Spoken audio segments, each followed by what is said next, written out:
going back to the question of cash flow, let's say you have a buyer and they're going to buy that new 3 unit, for 800K or whatever it is. How are you uh, estimating the taxes, right? Because you have taxes on a lot that are nothing. Like I know you probably have comps in the area, but when does the city, we just got reassessed, right?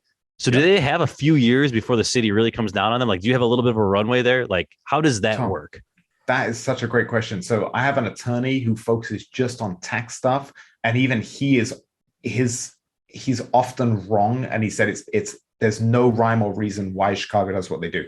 The way I do it with a client or an investor is whenever I do a pro forma, the first year is always going to look fantastic. Because say you, Tom, you close today on a new construction building, even if you get appraised tomorrow and you get a letter saying that your tax has gone up to 10,000, it's going to be payable the following year. Yep. It's always paid in arrears. So you're always going to have 1 year of very, very low taxes and great returns on new construction. But sometimes people get lucky and they get 2 or 3 years. So it's typically once it closed, if the system we're dealing with a very inefficient bureaucracy in Chicago, as I'm sure you guys both know. But if the system was efficient, as soon as you close, you'd get it would go out, within a week or two straight from you're going to have a new price in the system, and then your tax would be based on that. But I've had buildings that one of my friends just sold a building he bought 4 years ago, and it was never assessed much higher than when he bought it. He got super lucky. So you do have those inefficiencies. But on a pro forma, the way I always do it is I assume that you close today, tomorrow you get taxed, so that'll be payable in year 2.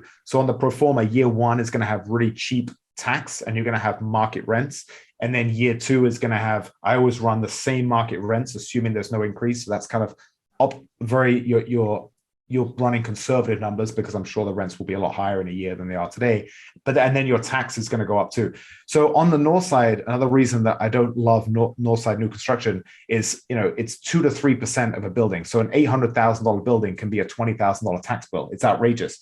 But you're seeing one reason I really like down by University of Chicago, Kenwood, is that you're seeing new construction buildings selling in the 850, kind of 800, 850 range, and they're getting reassessed at 6,000, 7,000. So they're getting reassessed at less than 1% of what they closed at, which for me is really, really cheap for new construction.